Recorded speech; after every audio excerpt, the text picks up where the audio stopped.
galera, mais dois biomas aqui para a gente poder discutir. Primeiro que eu vou apresentar desse quadro, para mim o mais importante de todos, o mais tchutchuco, o mais sensacional, né? Floresta tropical. O nome já ajuda bastante, né? Olha pro nome, né? Tropical, trópicos. Então ali nos trópicos, tanto do hemisfério norte quanto do hemisfério sul, esse bioma começa, ele se estende até a linha do Equador, né? Até o Equador.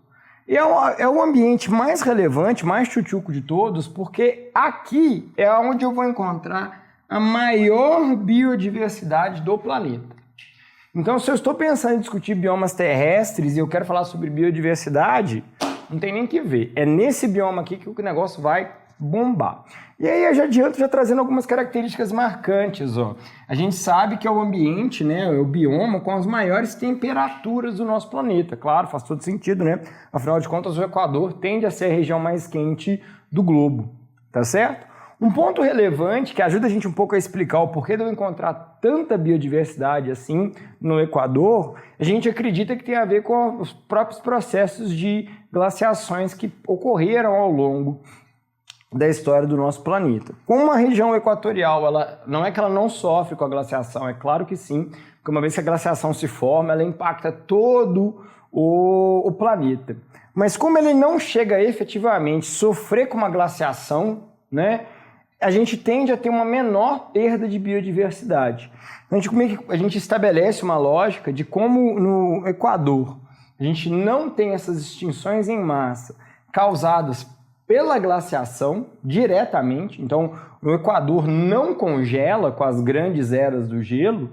É claro que muitas espécies morrem porque o clima do planeta se modifica, né? E aí automaticamente vão ter espécies que não vão dar conta de sobreviver, tá ok? Mas eu tenho uma resistência maior, eu tenho uma diversidade maior que se sustenta, que se perpetua. Então a gente nota isso, uma manutenção dessa grande biodiversidade, tá certo? Uma característica muito interessante e contraditória, que eu já vi ser explorada várias vezes em diferentes questões, é o fato desse bioma ter um solo pobre, né? A gente volta ali no quadro anterior, onde eu falo da floresta temperada, e eu falo que tem um solo muito rico. Aqui não, o solo é pobre, o solo é carente de nutrientes. E mesmo assim sustenta a maior biodiversidade do planeta. Por que disso? Essas altas temperaturas e grande pluviosidade ajuda numa elevada taxa de decomposição. A matéria orgânica aqui dificilmente se sustenta. Quando eu falo se sustenta, é no sentido dela se decompor, tá? É óbvio que ela se sustenta porque tem uma diversidade grande de formas de vida.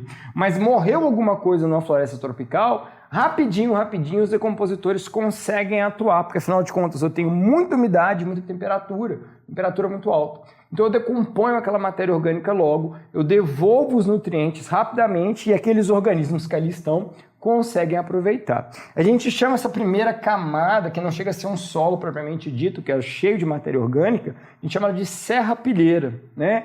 Que sustenta essa grande diversidade de formas de vida que a gente está vendo justamente aqui. Show de bola? Bioma mais relevante e em especial para nós brasileiros, porque boa parte da maior parte desse bioma está no nosso território, né? A floresta amazônica, a maior parte dela é brasileira e é o maior representante que a gente tem de florestas tropicais. O outro bioma que eu apresento aqui para vocês, que é o bioma de Campos, ele também tem muita relevância para nós brasileiros, principalmente por causa da nossa savana, que é o nosso cerrado. Nós vamos ter uma aula, a gente vai discutir os biomas brasileiros e a gente vai falar sobre eles. Mas o que a gente nota de diferente? Ele é um bioma que tem grande variação de latitude, tá certo? Ele chega a se aproximar um pouco ali das regiões do Equador ali, tá? Mas ele também é muito encontrado na região dos trópicos. Mas o que diferencia muito o campo da floresta tropical? O que diferencia muito ele? Eu tenho uma menor pluviosidade. Então eu não tenho tanta chuva assim. Então ele tende a ser um clima mais seco, que inclusive impacta diretamente o tipo de vegetação. Aqui a vegetação é mais aberta, não é uma floresta tão fechada igual a floresta tropical, não é uma floresta tão densa. Então eu tenho uma ideia, daí o nome campos, né? Eu tenho uma vegetação mais aberta, né? Mais espaçada, com menor densidade, tá ok? E automaticamente uma vegetação de menor porte. maior quantidade de arbustos e herbáceas. Não são árvores tão altas igual eu encontro aqui na floresta tropical. Floresta tropical eu encontro florestas de árvores de 40, 50, 60 metros de altura. Aqui eu vou encontrar árvores bem mais baixas, 3, 4, 5, 6 metros de altura, né? E mais espaçadas. Eu tenho dois tipos de campos. As savanas, que é igual eu dei o nosso exemplo do Cerrado, e também na África, né? Quando a gente pensa na savana africana, então a gente já consegue ter uma ideia bem clara de como é que é esse bioma, né? Vocês já assistiram o National Geographic da vida lá, vocês já viram bem a carinha da savana. Se você conhece o bioma de Cerrado, você está assistindo essa aula de Minas Gerais, né? Que é da onde a gente está gravando aqui, a gente sabe muito bem a cara que o Cerrado tem, né? Minas Gerais, principalmente a região de Belo Horizonte, região mais central, é um lugar bem típico do Cerrado brasileiro mesmo. E a região de estepes, aí ela é um pouco mais incomum aqui na região sudeste. A gente vai notar a presença de estepes mais ao sul. É um bioma tipo de pampas, né? Eu tenho, nas savanas eu tenho ainda algumas árvores, nas estepes eu não tenho tantas árvores assim. Eu tenho umas regiões mais de gramíneas. Muito parecido com aquele primeiro bioma que a gente discutiu, né? Que é o bioma de tundra. Qual que é a grande diferença aqui? Eu não tenho aquelas temperaturas baixas, igual eu descrevi para vocês. Eu não tenho aquele inverno tão rigoroso. Mas eu tenho aquelas gramíneas predominantes, pouquíssimas árvores presentes aqui na região das estepes. Fica faltando agora, meus caros, um último bioma para a gente discutir, que é o bioma de deserto. Então eu vou trocar o nosso quadro pela última vez e a gente encerra essa nossa discussão. Até daqui a pouquinho.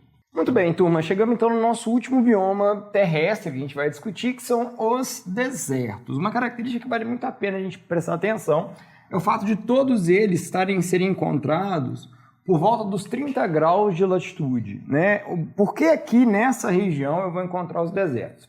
Isso tem a ver muito com a dinâmica do clima do nosso planeta, né? Nessa região aqui é justamente onde eu vou ter uma maior dificuldade de fazer com que a água chegue, tá certo? Por conta da dinâmica do clima do nosso planeta. Então, é nessa região, nessa latitude, tanto no hemisfério norte quanto no hemisfério sul, eu tenho uma baixa pluviosidade, eu tenho uma menor disponibilidade de água, o que favorece justamente os desertos. São climas sempre muito secos, tá?